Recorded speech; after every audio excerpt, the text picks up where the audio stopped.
Matius pasal 6 ayat yang 9 sampai ayat yang ke-14 sudah jadi ayat andalan bagi kita ya, doa Bapa kami.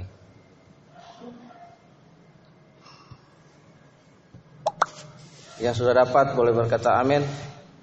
Lalu kita akan baca bersama-sama di hari ini.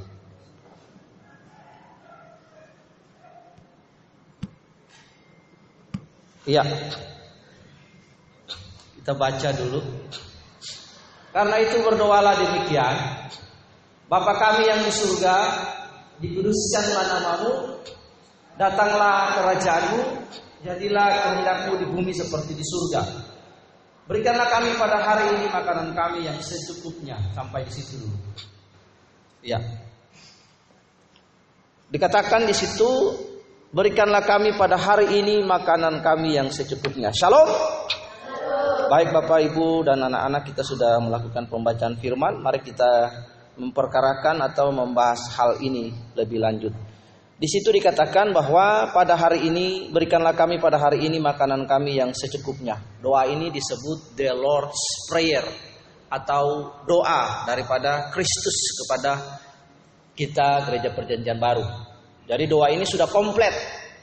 Sudah komplit, tidak usah ditambah lagi, tidak usah dikurangin lagi. Doa ini adalah doa Gereja Perjanjian Baru secara utuh. Di dalam doa ini ada hal-hal yang luar biasa yang kita akan temukan. Kemarin kita sudah bahas tentang ampunilah kami akan kesalahan kami. Hari ini kita mau belajar tentang berikanlah kami pada hari ini makanan kami yang secukupnya. Di dalam doa ini terkandung sebuah pengertian yang namanya providensia. Katakan providensia. Providensia Allah yaitu pemeliharaan Allah. Pemeliharaan Allah, pernyataan Allah, perlindungan Allah atas umatnya, atas setiap manusia yang diciptakannya. Kembali lagi ke ayat yang tadi kita naik, yang berikanlah kami pada hari ini. Ya, lihat di situ, berikanlah kami pada hari ini makanan kami yang secukupnya. Di dalam kalimat ini yang pertama terkandung satu providensia Allah. Apa itu providensia Allah? Providensia Allah adalah penyertaan Allah, perlindungan Allah atas ciptaannya. Itu harus diingat Bapak Ibu yang dikasihi oleh Tuhan. Harus diingat bahwa providensia Allah itu penyertaan Allah atas ciptaannya. Siapapun ciptaannya, perlindungan Allah ada pada orang itu. Terlebih saudara dan saya yang sudah membawa diri kita kepada kebenaran, menerima Kristus menjadi Tuhan dan Juru Selamat. Nah seringkali dalam doa-doa kita seringkali meminta, memohon, bahkan seringkali memaksa Tuhan, ngotot memaksa Tuhan. Harus disadari dulu yang pertama, kita ini siapa, status kita siapa, kita sementara berhadapan dengan siapa. Nah seringkali kan orang klaim, saya begini. Nah harus dipahami dulu bahwa doa yang benar itu adalah doa Bapa kami. Pada ayat yang 11 ini ada providensi Allah. Saya ulang-ulang tuh supaya kita paham. Yaitu penyertaan Allah, perlindungan Allah bagi saudara dan saya. Yang pertama, itu menandakan bahwa dia sebagai pencipta. Katakan Allah pencipta. Nah, pencipta atau creator, itu dia mencipta segala sesuatu untuk menjamin, menyelenggarakan kehidupan yang sudah dia ciptakan. Itu ada providensia Allah. Penyertaannya, perlindungannya bagi saudara dan saya. Nah itu yang perlu kita pahami. Ingat, Allah adalah pencipta. Allah adalah pencipta untuk menjamin kehidupan dan menyelenggarakan kehidupan yang sudah dia ciptakan. Itu maka dia menyatakan pemeliharaan perlindungannya atas manusia di bumi. Sehingga Allah tidak saja lepas tangan begitu atas semua ciptaannya. Allah kita bukan Allah yang fatalisme. Artinya dia jadikan manusia, dia cipta begitu saja, lalu dia lepas tangan. Dia tidak peduli. Dia kasih tinggal begitu saja, lalu ciptaannya mau buat seperti apa, sesuka apa saja ikut-ikut dia punya suka. Tidak seperti itu. Ada sebuah tatanan kehidupan yang sudah diatur oleh Allah. Nah itu, jadi Allah mencipta kehidupan itu, mengkreat manusia, lalu dia punya providensianya. Dia menyatakan pemeliharaan perlindungan atas ciptaannya sehingga kehidupan yang sudah dia sampaikan itu, yang sudah diciptakan itu, dia boleh diselenggarakan dengan baik, seturut selaras kehendak dan kemauan Tuhan. Amin. Manusia menjalani kehidupan yang sudah diselenggarakan Allah itu bukan berdasarkan keinginannya dia. Ingat baik, ada sebuah tatanan dalam hidup yang disebut free will, kehendak bebas. Sehingga manusia itu tidak suka-suka. Kita perhatikan era demokrasi. Nah, orang bilang apa aja bebas. Siapa bilang? Sebebas-bebasnya. Sebebas-bebasnya itu jadi orang liberal jadinya. Kalau terlalu ke kanan, liberal. Terlalu ke kiri, radikalisme. Nah, tapi harus pada pengertian yang benar. Menyelenggarakan kehidupan ini berdasarkan kena bebas. Jadi ada providensi Allah. Kita harus yakin dulu. Karena itu dia berdoa, berikanlah kami pada hari ini makanan kami yang secukupnya. Harus satu punya jaminan bahwa providensi Allah ada kepada saya. Ada kepada manusia, sehingga manusia seringkali kita khawatir dalam kehidupan ini. Amin. Kita khawatirkan dalam kehidupan, padahal kita tidak tahu bahwa sudah ada providensi Allah yang disediakan bagi manusia. Itu providensi itu juga tidak membuat manusia itu akhirnya jadi malas. Tapi manusia itu bekerja karena Allah bekerja sampai hari ini. Dan attitude Kristen adalah attitude bekerja. Karena siapa yang tidak bekerja tidak dikasih makan. Nah, itu harus diingat. Yang berikut, berikanlah kami pada hari ini makanan kami yang secukupnya. Tadi kita punya poin pertama, Allah itu pencipta. Untuk menyelenggarakan kehidupan yang sudah diciptakan, menjalankan kehidupan itu, maka ada providensia, penyertaan dan perlindungannya menyertai semua ciptaannya manusia untuk menyelenggarakan kehidupan itu sendiri. Poin yang kedua adalah bahwa dari dulu ada prinsip keseimbangan yang Allah tetapkan. Bapak Ibu masih ingat sebuah peristiwa namanya Kibrot Ta'awah. Dalam Alkitab ada yang tahu kisah Kibrot Ta'awah? Ada yang ingat? Bapak Ibu ingat peristiwa perjalanan orang Israel keluar dari tanah Mesir? Mereka sampai di sebuah daerah, lalu Tuhan melakukan providensianya atas mereka. Yang pertama, mereka nggak ada air, ya kan? Di daerah Rafidim. Lalu akhirnya orang Amalek serang mereka di situ juga Musa memukul atau melempar kayu, air jadi manis. Lalu pemeliharaan Allah atas mereka di sebuah daerah itu, kalau tidak salah nama Sitim. Itu Tuhan memberikan 70 pohon korma dan 12 mata air. Bayangkan 70 pohon korma untuk umat berapa juta itu. Pemeliharaannya atas mereka. Dalam perjalanan Tuhan memberikan mana sampai orang Israel masuk tanah, pembagian tanah setelah Musa mati baru mana berhenti. Itu providensinya atas mereka. Bapak Ibu perhatikan. Lalu ada sebuah peristiwa namanya Kibrot Ta'awah. Orang Israel dikasih makan sama Tuhan itu crispy daging Kentucky Fried Chicken pertama di dunia. Namanya burung puyuh. Iya kan? Burung puyuh Tuhan kasih angin timur, burung puyuh datang banyak. Mereka makan itu, akhirnya masih tetap mereka makan. Tuhan hajar mereka, ribuan orang mati. Kemudian mana? Tuhan bilang begini, ambil secukupnya. Iya kan? Kalau pada hari Sabat itu hari Jumat. Jumat sore itu sudah Sabat. Jadi orang Israel punya hari baru itu jam 6 sore. Makanya jam 6 sore besok itu sudah Sabat. Jadi orang Israel, kalau kita di sini kan jam 6 pagi, di sana jam 6 sore. Iya kan? Nah, masih ingat peristiwa kematian Tuhan Yesus? Dia mati hari Kamis toh? Dia mati hari Kamis, kalau dia bangkit hari Minggu berarti berapa hari? Nah, berarti Kamis sore sampai Jumat satu hari. Jumat sore sampai Sabtu 2 hari. Sabtu sore sampai Minggu sore berapa hari? 3 hari toh? Nah, itu perhitungannya begitu. Nah, lihat di situ. Jadi orang Israel ambil pada hari Sabat lebih. Akhirnya mana itu busuk dan Tuhan marah mereka. Dari dulu sekali Allah sudah menetapkan sebuah prinsip yang namanya kecukupan dalam hidup manusia. Itu nggak bisa dibantah. Saudara punya Alkitab ada di situ. Punya Alkitab itu di kotak search Alkitab yang ada Alkitab Yuku atau Alkitab Sabda, klik di atas cukup. Klik. Saudara akan menemukan Alkitab itu paralel. Dari dulu sekali Alkitab menekankan prinsip berkecukupan. Tidak pernah prinsip yang limpah-limpah. Lalu orang bertanya, bagaimana Pak? Zaman perjanjian baru orang Israel, zaman perjanjian lama orang Israel diberkati melimpah. Pengertian mereka menerima berkat jasmani, menerima berkat dari Allah itu adalah kelimpahan. Kota diberkati, tidak serang dari musuh. Panen melimpah, itu pengertian jasmani mereka. Bangsa Israel akhirnya diatur sama hukum. Karena bangsa Israel itu sebuah bangsa yang liar. Sampai hari ini mereka nggak kenal Kristus. Semua bangsa yang liar kehidupannya. mereka perlu diatur oleh hukum. Sampai-sampai hukum itu terbentuk 613 itu, ada hukum sipil, ada hukum ibadah, hukum Taurat atau moral law. Sampai hari ini hukum moral masih berlaku. Yang tidak berlaku itu lagi adalah hukum sipil, mata ganti mata kalau mata buta, dicungkil. Kemudian hukum agama, hukum moral, seremonial, kita tidak lagi beribadah di bait Allah. Jadi dari perjanjian lama sampai Injil menekankan sebuah kata yang paling simpel, sederhana, adalah prinsip berkecukupan. Lihat di situ, prinsip berkecukupan. Orang perjanjian lama memandang berkat itu dari sisi jasmani, tapi kita memandang berkat dalam konteks perjanjian baru adalah Kristus menjadi kelimpahan bagi kita, katakan amin. Iya, kan Alkitab berkata bahwa gembala iblis datang untuk mencuri dan membunuh, tapi Kristus datang untuk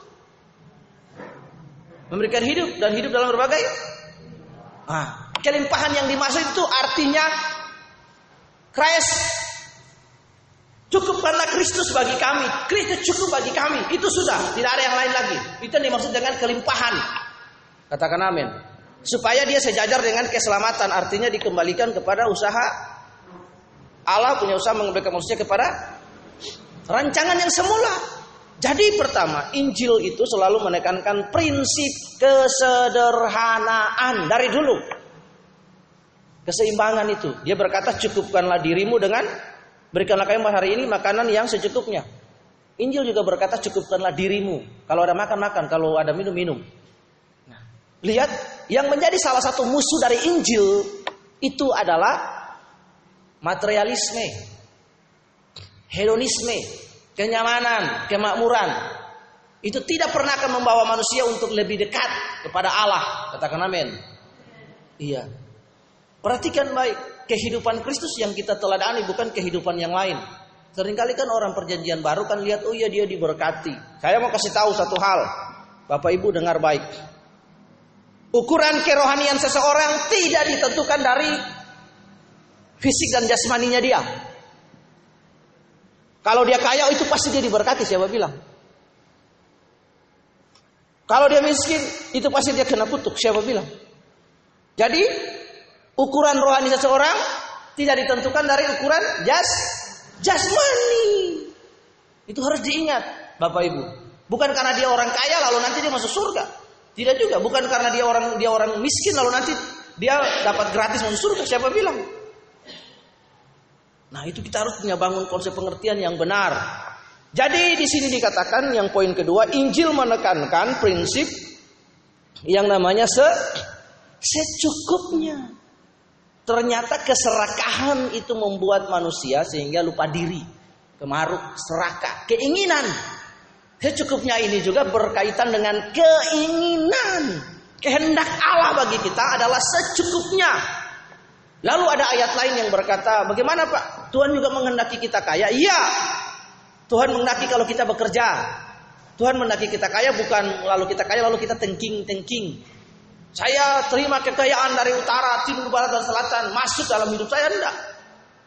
Itu mistis Bapak Ibu. Yang benar adalah saudara berusaha bekerja dengan ulet dan tekun. Lalu ada Allah di atasnya, saudara diberkati. Kalaupun diberkati, ingat baik bahwa hati kita tidak terikat. Lihat di situ, manusia sering bilang, oh kalau saya kaya, Tuhan berkat saya, hati saya nggak terikat. Siapa bilang? Hati manusia terikat. Karena itu yang menjadi saingan Allah, yang menjadi lawan Allah, satu-satunya lawan yang sepadan bagi Allah itu materialisme. Materialisme, hedonisme, kenyamanan tidak pernah membuat orang untuk mengalami Allah. Bapak Ibu perhatikan kisah Rasul-Rasul, mereka mengalami Allah dalam proses sufferings. Karena Alkitab berkata bahwa tanpa penderitaan kita tidak bisa melihat kemuliaan Allah. Katakan amin. Bagaimana saudara untuk yang pertama saja manusia dalam diri kita mau matikan itu aja susahnya minta ampun. Apalagi yang lain. Nah itu harus diingat dulu.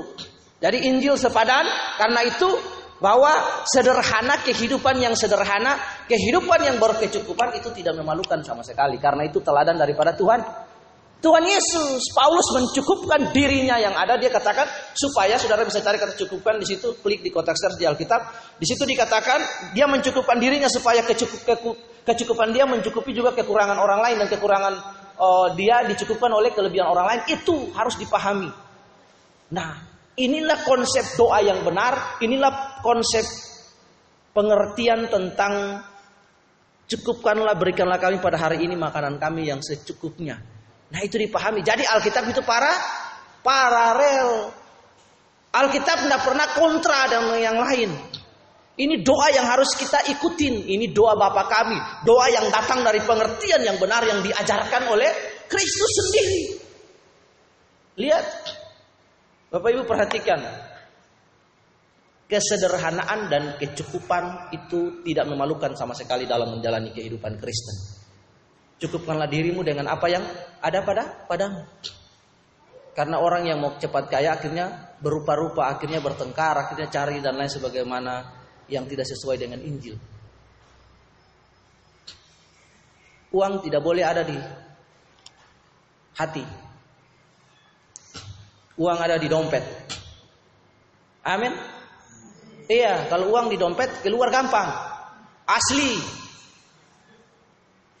Uang tidak boleh ada di hati. Amin. Uang ada di dompet.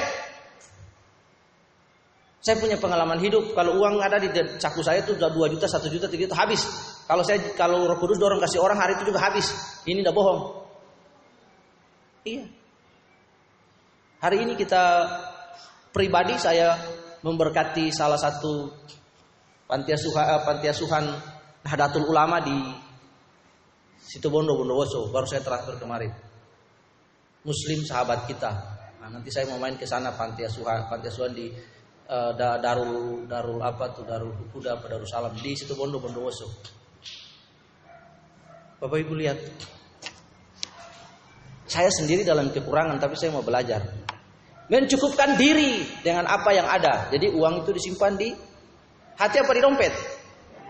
Di dompet. Kalau uang simpan dompet itu keluar cepat. Kalau uang simpan di hati terlalu lama. Karena akar segala kejahatan adalah cinta. Cinta uang. Iya. Penguasa beri hamba uang. Lagi-lagi uang. Iya, uang membuat akar segala kejahatan. Maksudnya akar segala kejahatan cinta uang. Uang itu netral. Harta itu benda netral. Yang membuat dia berkuasa adalah sikap hati, attitude kita dalam menggunakannya. Nah, kalau di sini sudah money. Nah, itu sudah. Dia akan uang semua di sini. Uang itu cuma kertas yang dikasih nilai, kertas yang dikasih nominal. Dia nggak boleh berkuasa. Kita butuh uang. Saya pun butuh uang. Tapi uang tidak boleh mengendalikan kehidupan saya. Katakan amin. Uang tidak boleh mengendalikan kehidupan kita. Karena itu Tuhan paling banyak ngomong tentang uang. Tuhan paling banyak ngomong tentang uang dalam Alkitab, Injil. Salah satunya lawan Tuhan itu Mamon. Engkau tidak bisa mengabdi kepada Allah dan kepada Mamon. Tidak ada lawan yang lain. Roh jahat itu kecil. Saudara baca Injil dah. Roh jahat itu kecil. Dia sudah kalah. Roh jahat. Setan sudah kalah di atas kayu salib kan? Tetelestai, finish. Tuhan Yesus mati di atas kayu salib, finish sudah. Yang membuat dia berkuasa atas manusia adalah manusia memberi diri, memberi ruang, dikendalikan, dimanipulasi, dipakai, diperalat tanpa manusia sadar. Tetapi yang merupakan lawan yang sepadan bagi Kristus adalah uang, Mamon. Kan Tuhan bilang, Mamon.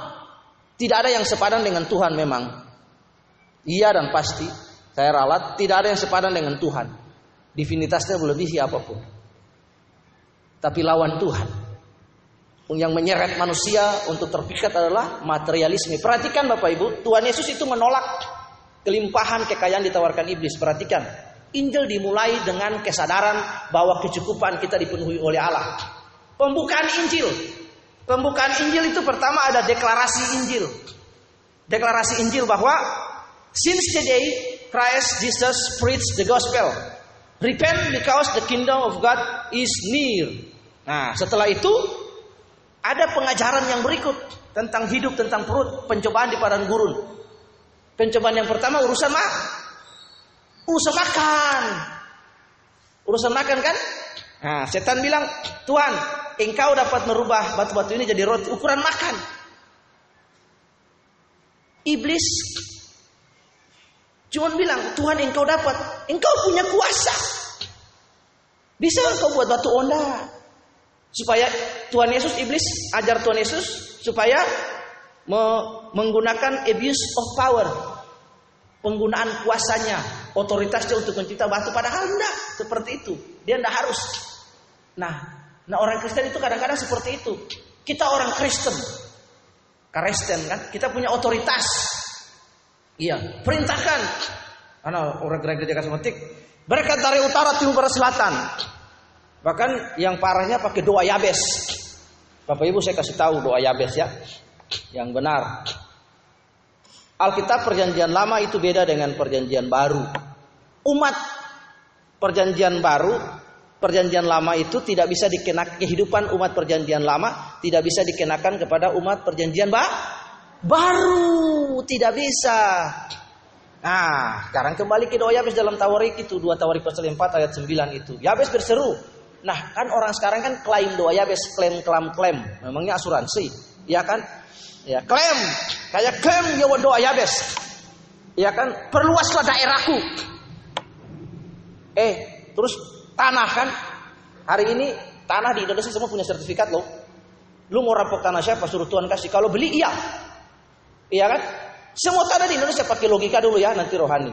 Nah, karena orang kita harus pintar secara logika dengan rohani, jadi seimbang. Tuhan Yesus itu pintar dengan logika, makanya dia berdebat dengan para Farisi, dia kasih kalah mereka. Jadi satu itu doa Yabes. Yang berikut Bapak Ibu, Yabes punya permasalahan. Yabes itu sakit-sakitan. Yabes punya penderitaan. Yabes punya istri lebih dari satu. Kalau Anda mau ikutin doa Yabes, satu Anda harus sakit-sakitan seperti Yabes. Anda harus punya istri seperti Yabes. Jangan mau doanya, tapi penderitaan hidupnya tidak diikutin. Karena itu yang pantas diteladani adalah doa Bapa kami, bukan doa Yabes. Karena kehidupan Kristen kita, ingat baik ya, inti dari kehidupan Kristen itu Yesus. Pokok keselamatan itu Yesus. Semua contoh teladan harus dari Yesus. Semua dari sana, tidak boleh yang lain. Katakan amin. Iya, itu siapa Yabes? Sehingga orang Kristen harus ikutin dia. Harus ikutin teladannya. Teladan kita Kristus. Jadi doanya adalah doa Bapa kami. Tidak ada teladan yang lain. Tidak ada teladan yang sesempurna Kristus. Itu rujukan. Mau kasih contoh Kristus. Mau kasih contoh Kristus. Mau kasih contoh Yesus. Jangan kasih contoh orang lain. Tidak sempurna. Kasih contoh Tuhan Yesus. Semua contoh yang ada dalam yang akan kita sampaikan, yang akan kita khotbahkan, contohnya Yesus. Karena dia teladan yang sempurna. Berbicara tentang kebenaran, dia adalah kebenaran. Katakan amin. Itulah sebabnya dia berkata dalam Yohanes 3:8 ayat 32, if you know about the truth shall make you free. Jika kau mengenal kebenaran, kebenaran memerdekakan. Bapak Ibu, kita harus ingat. Kekristenan unggul dari semua yang ada di dunia ini. Harus yakin. Kenapa unggul satu? Karena Kristus, Tuhan itu mewahyukan dirinya kepada manusia langsung. Semua agama di dunia ini, nabinya yang memperkenalkan Tuhan kepada umat. Kristus Tuhan turun, ketemu dengan umat. Itu. Siapa bisa ketemu dengan Tuhan? Iya kan? Bapak-bapak perhatikan, siapapun agama di dunia, pengajarnya, nabinya jelaskan, ini loh Tuhannya seperti ini. Kristen enggak? Tuhan berkata, aku datang kepada umat kepunyaanku. Lihat, karena begitu besar kasih Allah akan dunia ini sehingga dia memberikan tunggal supaya setiap orang percaya tidak binasa melainkan peroleh hidup yang kekal. Itu keunggulan kita. Saudara mau beli barang, Otto ini mau beli mobil. Lalu ada orang yang tidak ngerti apa-apa, dia jelaskan tentang mobil itu kepada saudara. Atau saudara mau langsung pergi lihat di factory outletnya, lalu dijelaskan secara detail. Mana yang pilih mana? Iya. Ini yang harus kita pahami Bapak Ibu. Jadi yang sederhana adalah kehidupan Kristen itu tidak memalukan sama sekali. Sederhana. Untuk ibu-ibu juga Alkitab sudah bilang, perempuan-perempuan yang beriman, bahkan itu dikatakan dalam 2 Timotius, dan janda hendaknya berpakaian yang sopan dan sederhana. Iya. Nah, jangan salah pengertian sederhana ya. Sekarang orang zaman now itu pakaiannya saking sederhana. Sederhana sekali. Apa istilahnya, minimalis. Sampai pakai you can see semua sampai di sini. Iya, kelihatan akar beringin itu. Aduh, Tuhan Yesus, itu pergi ibadah, iya kan? Nah, itu saking sederhana karena tidak ada kain. Bapak Ibu coba pergi sana di daerah Kute sana, ada gereja-gereja daerah Kute itu kalau bule masuk atau orang tidak punya urat malu lagi. Maaf ya. Itu pergi sampai begini-begini ya. Pergi ibadah. Iya kan? Nanti kalau menyembah. Waduh. Lihat Bapak Ibu, iya. Saya enggak jelalatan enggak, tapi saya kasih tahu fakta. Moral orang Kristen itu sudah rusak. Nah, ini kan berdandan yang bagus, yang rapi. Ya kita pergi bertemu dengan Tuhan. Jadi kehidupan kita juga tidak jadi syak kepada orang. Bapak Ibu perhatikan. Nah ini yang Tuhan mau. Berikanlah kami pada hari ini makanan kami secukupnya. Tadi poin 1 itu adalah Tuhan itu pencipta untuk menyelenggarakan kehidupan yang dia sudah ciptakan. Itu dia menyelenggarakan ada providensia. Tapi ingat, providensia Allah, pemeliharaan perlindungan Allah itu tidak membuat manusia jadi malas. Itu diingat, ada tanggung jawab. Ini Tuhan sediakan. Barang ini, lu kelola, lu kerja. Ya, jangan dulu di kamar lalu menyembah saja, terus main gitar. Haleluya. Iya, kirimkan berkat-Mu, kirimkan berkat-Mu. Ya enggak bisa. Iya kan? Coba kirimkan berkat-Mu, malaikat dengar, langsung malaikat begini.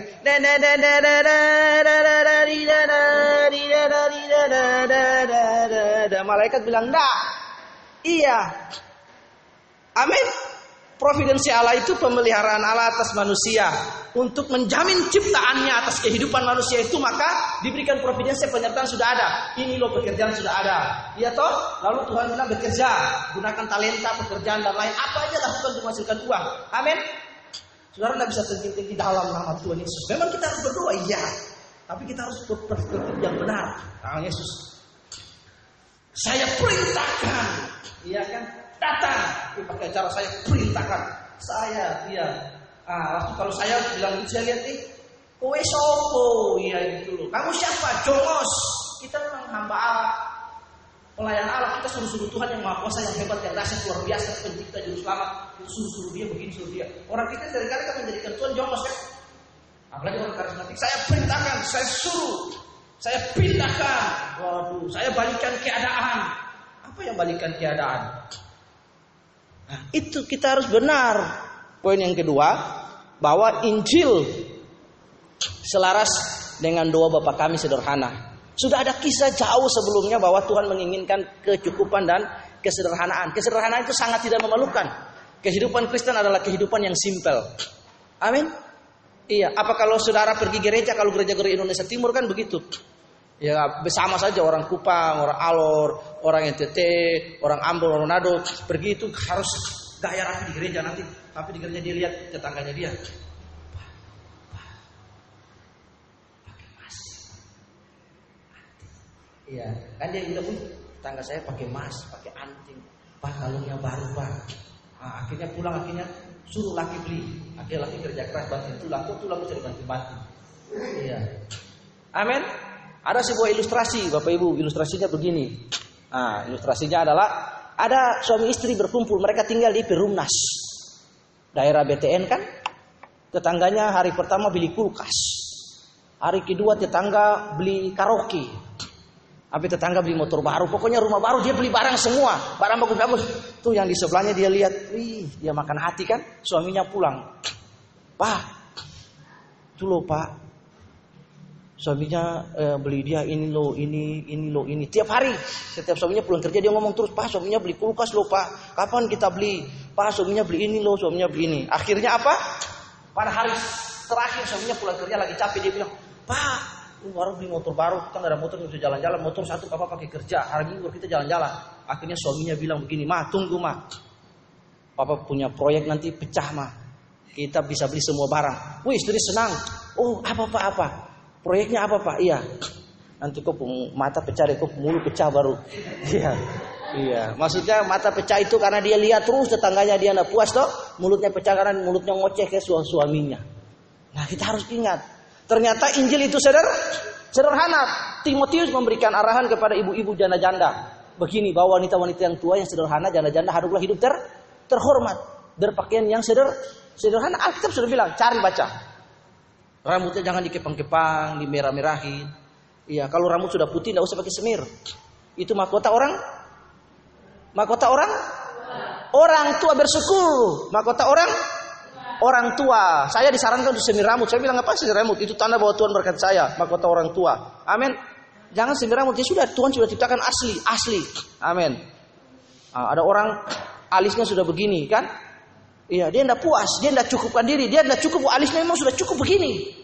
Mama, dia kasihnya alisnya begini. Dia sulam lagi. Dia tidak puas. Dia ganti. Yang tahu. Alisnya begini. Lama-lama alis lingkar begini semua. Iya, cukupkan diri. Kalau alis begini itu cukup. Amin. Alis. Iya. Sampai sekarang coba ada tambal sulam, tambal bibir juga ada. Iya. Kalau bibirnya kurang apa kan? Kalau bibirnya kurang begini, katanya kurang seksi, akhirnya dikasih gantung gini deh. Nah, Bapak Ibu perhatikan. Jadi cukupkan diri. Injil itu menganjurkan kita supaya hidup sederhana. Kenapa? Ada dasarnya. Bapak Ibu perhatikan tadi Matius pasal 4 ya. Pencobaan di padang gurun itu Tuhan Yesus kan pertama urusan makan, urusan perut. Kedua, semuanya urusan harta, tahta, kedudukan. Yang terakhir kan tentang penggunaan otoritas. Tuhan mau abuse of power, dia tidak mau.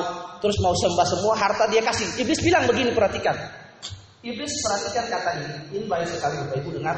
Iblis bilang Tuhan begini. Yang coba, yang roh jahat itu dia enggak, roh jahat itu dia takut sama Tuhan. Tapi yang di padang gurun itu dia enggak takut sama Tuhan. Itu tingkat tinggi punya. Itu Lucifer sudah itu. Lihat dia bilang begini, sembah aku, semua aku kasih. Sembah aku kasih. Semua apa yang kau ingat di dunia ini. Semua yang aku punya di dunia ini. Kata itu digunakan parademotai. Parademotai itu artinya ilah, Allah atas materialisme. Kok Allah mengizinkan? Ya, dalam kemahakuasaan Allah, sepengetahuan Allah, dia diberikan kuasa yang terbatas. Itu harus diingat. Dalam memberikan kuasa yang terbatas untuk memakai materi, juga untuk mengajar mendidik manusia. Amin. Nah itu karena itu diperhatikan pencobaan itu. Jadi Injil selaras dengan kehidupan yang sederhana. Sederhana itu tidak memalukan sama sekali. Amin. Iya. Saya heran sama sekali. Kata, kalau saya diberkati Tuhan, saya tidak bakalan aneh-aneh. Siapa bilang? Pasti aneh-aneh. Sudah punya rumah 1, rumah 2, istri 1, istri 2, istri 3. Akhirnya jangan jadi kolektor. Iya, kolektor bini. Bapak Ibu perhatikan, lihat. Injil mengajarkan kita supaya sederhana.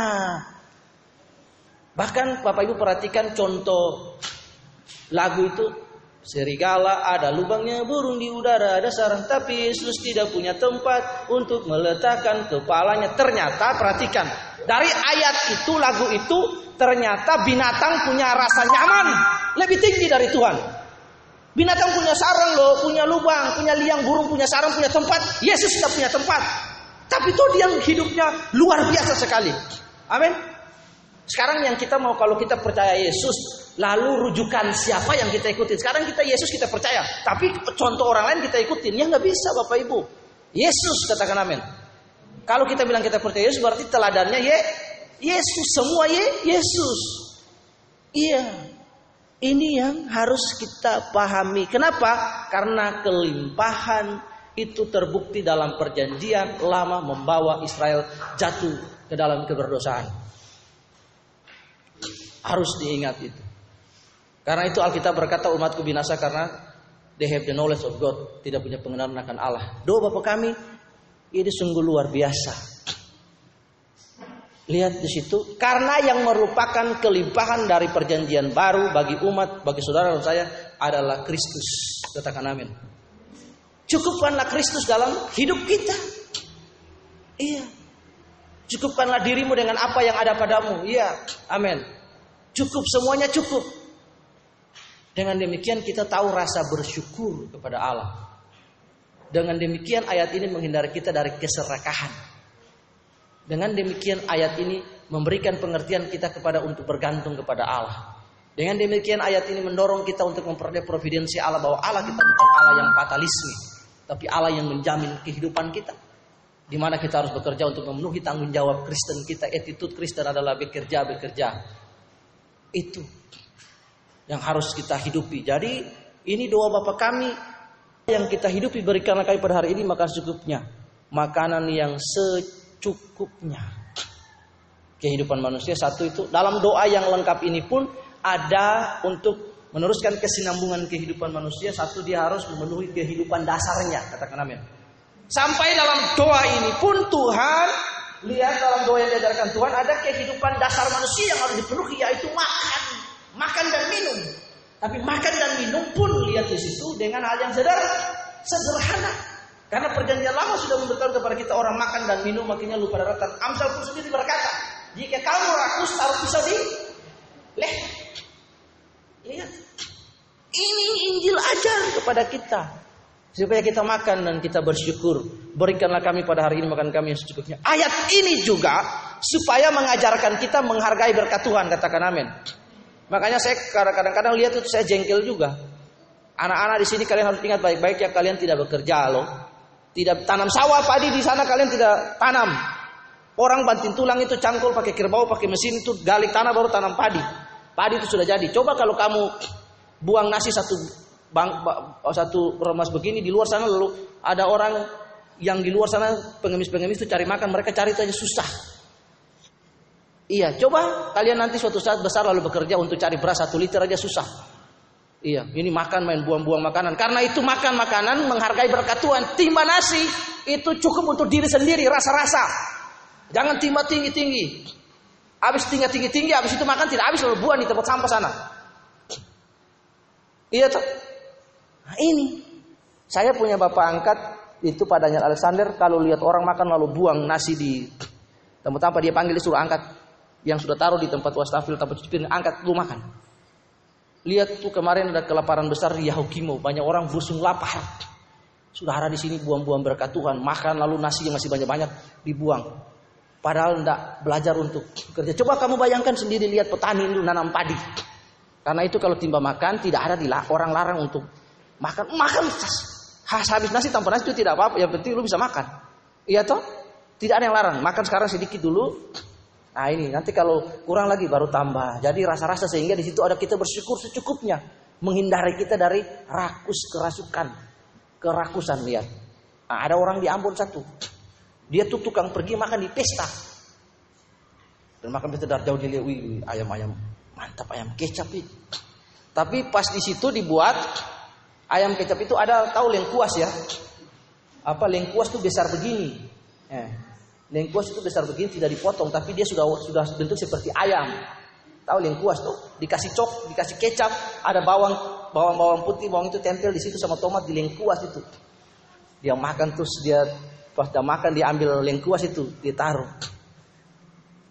Dia makan satu potong ayam, satu potong besar tuh lengkuas. Dia pikir tuh ayam juga. Dia makan di satu kali gigit begini, weh, lengkuas, mama. Dia mau pergi ke sana ambilnya dia sudah malu. Nah, lihat. Itu harus diperhatikan. Dengan kita sadar itu maka kita menghargai berkat Allah.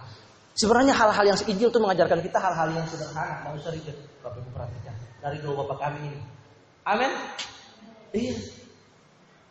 Seringkali kan kita begitu. Makan. Ambur. makan. Tapi buang. Saya juga begitu kadang-kadang saya menyesal juga, saya Tuhan ya, aduh ampuni saya Tuhan. Iya. Saya rakus dari malam gara-gara saya sudah ngantuk. Saya akhirnya makan karena nasinya sedikit, saya pergi ke pasar itu saya makan nasi nasi kare. Ayam satu potong sama disiram kuah kuning santan itu. Tapi karena saya bilang saya beli satu, saya mau makan rumah, akhirnya saya lupa, saya tidur. Nah tahu tadi pagi siapa yang makan? Dia basi apa enggak? Oh bagus. Oh dia ngatin. Jadi lihat di situ. Kita perhatikan ini dengan bagus. Jadi inilah yang Injil mau ajarkan kepada kita. Ternyata kehidupan yang perlu dikembalikan itu adalah kehidupan yang dibawa sesuai dengan rancangan Allah. Perhatikan, untuk urusan makan pun Tuhan sudah atur. Jadi jangan kita Khawatir, Tuhan sudah atur, berikanlah kami pada hari ini. Lihat subjek doanya itu adalah berikanlah kami hari ini. Siapa yang beri? Tuhan. Secukupnya. Amin. Nanti saudara lihat ini. Kalau masih tinggal, nanti kalau lihat sampai Lebaran di sini, perhatikan jalan ke sana pas hari raya. Itu orang toko-toko emas berjalan banyak ibu-ibu. Kalau pasar raya mama, habis itu dia pakai emas itu. Sampai di sini, gelang-gelang emas itu dikasih naik sampai sini, kalau mama saya bilang. Ada satu cerita Esther. Saya kasih tahu cerita Esther ya. Jadi Esther itu waktu dipilih jadi ratu itu dia dikasih pakaian mas-mas sama raja. Jadi lewat di depan raja. Nah, jadi waktu itu perempuan-perempuan lain itu dikasih mas-mas semua. Zaman Pak Amir itu mas lintar dari sini itu semua penuh. Mereka berjalan di depan raja itu kayak robot begini. Tapi Esther itu dikasih mas-mas dia pakai yang sederhana. Makanya dia disukai sama raja juga. Iya. Yang sederhana. Kalau kita nonton film Esther dia dididik di Hagai. Mordekai kasih nasihat dia. Lihat. Batinnya. Dalam hal jasmani pun Tuhan pelihara kita. Hal jasmani Tuhan pelihara, tapi tidak meluputkan tanggung jawab kita untuk bekerja. Lihat di situ. Untuk hal makanan pun dalam doa Bapa kami Tuhan pelihara kita. Tidak meluputkan kita daripada pekerjaan-pekerjaan yang kita lakukan. Tapi harus ingat, dalam doa Bapa kami pun Tuhan berikan kepada kita kecukupan. Kata cukup itu sangat penting sekali. Amin. Kalau kita mengerti rasa cukup, maka itu akan menolong kehidupan kita. Ini benar. Kalau kita mengerti rasa cukup, maka ini pintar. Ada orang yang punya gaji 10 juta tapi bagi dia itu udah cukup. Tapi orang yang dapat gaji 3-4 juta itu dia cukup. Dan bahkan dia bisa nabung. Amin. Dia bisa nabung. Ini orang punya gaji 10 juta tidak bisa nabung. Saya heran. Uang banyak itu kok bikin apa? Iya. Lihat. Rasa cukup. Kecukupan itu membuat kita sehingga kita berperilaku yang baik dan benar. Ternyata dalam soal makan pun diatur. Lihat, cukup. Cukupkanlah dirimu dengan apa yang ada padamu. Waktu 5.000 orang datang makan sama Tuhan, Tuhan bilang apa? Mereka kan udah bawa hamburger, yang ada pada kami hanya 5 roti. Tuhan nggak bilang begini, aduh roti, cari beras nasi masak dulu. Tuhan udah bilang begitu kan? Iya kan? Tuhan bilang bawa kemari, lalu mengucap syukur atasnya. Jadi kecukupan itu akan menolong perjalanan rohani kita sehingga kita tidak macam-macam. Kita mencukupkan diri, ada berkat puji Tuhan. Tidak ada berkat, maksudnya hari ini kita belum ada ya tetap puji Tuhan. Amin. Puji Tuhan itu berucapan syukur, rasa bersyukur itu seperti itu. Yang kemarin kita makan dengan tahu yang tahu pedis, tahu yang dikecapin yang pedis itu kan. Kalau makan, kalau kita tahu bersyukur, kita lipat tangan tutup mata, Tuhan terima kasih. Meskipun di depan saya ini tempe, tapi saya makan berikan rasa Kentucky Fried Chicken. Iya.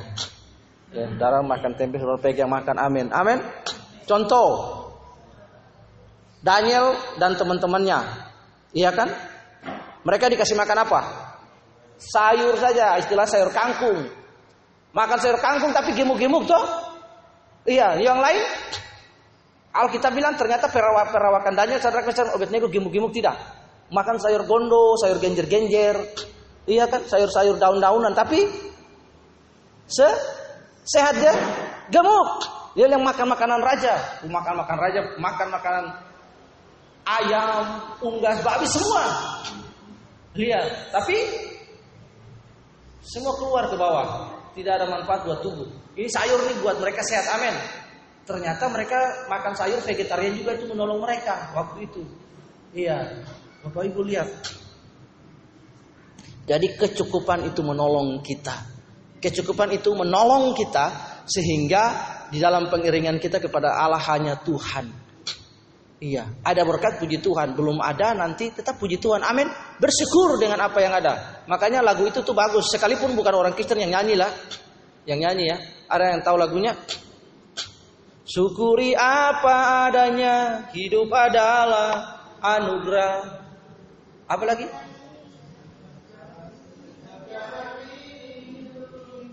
Iya. Anda yang nyanyi ya? Anda yang nyanyi. Iya, amin. Bersyukur atas kecukupan. Jadi hari ini saya cuma mau ngajar kita bahwa kecukupan itu apa?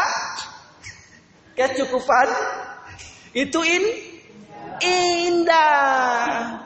Lihat, Injil mengajarkan kita kecukupan, dan kecukupan itu membuat rasa bersyukur sehingga kita bisa menjalani kehidupan kita.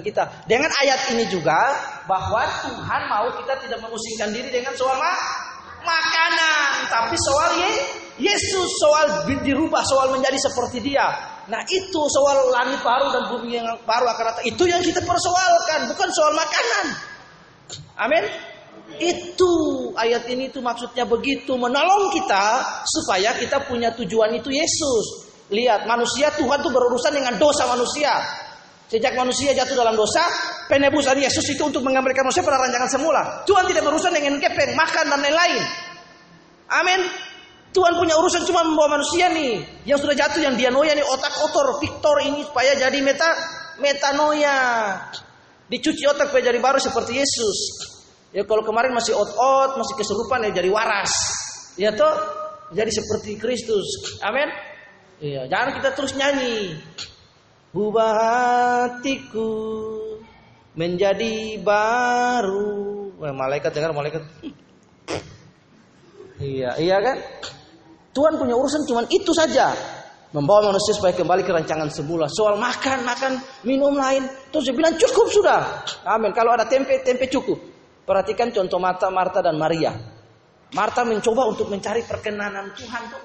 Wih, mungkin Marta masa besar makan timbang. Orang bilang makan timbang tuh, kan? Tuhan, Marta bilang begini, Tuhan, engkau tidak lihat, engkau tidak pusing, engkau tidak tegur dia. Saya kerjain Tuhan untuk kasih makan ke terus semua ini. Ya toh? Kasih makan ini. Tuhan bilang apa? Tuhan bilang, Maria, kamu menyusahkan diri dengan apa yang ada. Nah, ayat ini berlaku, cukupkanlah diri dengan apa yang ada, cukupkan makanan kami hari ini. Lalu Tuhan bilang, Maria telah mendapatkan bagian yang terbaik. Iya. Mary sitting on the feet of Christ. Lihat, second per second he hearing the word of God. Iya. That come out from the mouth of Christ. Lihat di situ. Dia dengar. Jadi soal makan itu tidak pusing. Amin. Mengucap syukur, makan apa saja. Asal tidak boleh makan orang, tidak dijamin undang-undang. Ya, makan. Saudara, hari ini makan nasi sama ikan saja bersyukur. Nah, ada sebuah gereja. Saya di Ambon dulu, lalu saya punya kakak. Ya, istilah kakak itu senior di kita, dia sudah ketua pemuda. Dia ditanya sama gembala saya. Saya gereja di gereja GBL Sadai dulu. Kakak itu kalau nggak salah namanya Diki, sama. Dia beneran di GBL Sadai. Ditanya sama gembala saya begini. Diki, tadi makan apa di rumah? Dia bilang, iya Bapak Gembala. Tadi tuh sebelum, maksudnya makan apa tuh? Maksudnya Bapak Gembala tanya tuh makan firman kan? Pagi-pagi kan baca firman, jadi tanya makan apa? Makan firman kan? Dia jawab. Iya, kebetulan gembala saya itu namanya Pauli. Ya, Pauli tadi datang ke sini tuh ada sayur sisa lah, mama kasih sayur itu datang itu makan. Artinya ada sayur dingin, jadi tadi malam jadi mama kasih panas, saya makan baru saya kesini. Padahal maksudnya pendeta itu adalah, kau makan apa hari ini? Makan firman, kau baca Alkitab itu dari mana? Amin toh? Baca Alkitab dari mana? Nah itu lihat, jadi Injil menolong kita untuk berperilaku sederhana. Sederhana itu sangat tidak memalukan sama sekali. Dengan sederhana juga akhirnya membuat manusia sehingga dia hanya berurusan dengan Allah, tidak hal-hal yang lain. Padahal sederhana itu cantik. Coba kamu bayangkan, orang pakai kalung emas satu di sini, ya toh, mau jajarin dua perempuan, satu di sini satu sini. Terus satu pakai kalung emas, satu yang kecil sederhana tapi kalung salib, kan kelihatan cantik ya? Ya, cantik kan? Nah, tuh satu lagi di sini, tuh dia pakai perempuan, tuh pakai kalung emas kayak rantai kapal. Tapi emas, salibnya besar. Kira-kira lihat cantik tidak? Jadi segala sesuatu yang berlebihan itu dosa, itu tidak bagus. Nah ini the law of balancing ini. Tuhan ajarkan. Ini yang perlu kita teladani dari Injil. Ternyata kehidupan yang sederhana sangat tidak memalukan sama sekali. Karena itu berkorelasi dengan Injil. Karena fokus kehidupan orang percaya bukan kepada makan, perut, dan lain-lain. Tapi fokus adalah menjadi serupa dengan Tuhan Yesus. Mari kita berdoa. Tuhan Yesus, kami berdoa dan kami mengucap syukur untuk ibadah hari ini. Tuhan tolong kami sehingga pengertian-pengertian yang kami bangun dari ayat yang sudah kami baca ini menolong kami bahwa kehidupan yang sederhana itu sangat tidak memalukan sama sekali. Bahwa Allah sudah memberikan providensinya untuk kami menyelenggarakan kehidupan ini, tapi kami tidak meluputkan kami daripada bekerja. Kami menyadari ini Tuhan bahwa Injil juga mengajarkan kepada kami supaya kami hidup dalam kesederhanaan. Dengan demikian menolong kami daripada cinta akan dunia ini, tapi cinta kepada Allah. Di dalam nama Yesus, Roh Kudus menolong kami supaya kami bisa mengaplikasikan hal ini dalam kehidupan sederhana hari-hari kami. Ketika kami membelanjakan uang kami tidak membelanjakan sesuatu yang bukan roti. Artinya hal yang penting yang kami belanjakan. Kami juga tahu mengekang keinginan kami Tuhan. Di dalam nama Yesus untuk membelanjakan uang sesuai dengan hal yang benar, dengan moralitas yang benar, dengan kehendak Tuhan untuk hal-hal yang paling urgen dan penting dalam kehidupan ini. Sehingga kami Tuhan benar dalam hal ini. Di dalam nama Tuhan Yesus kami berdoa dan mengucap syukur. Haleluya. Amin.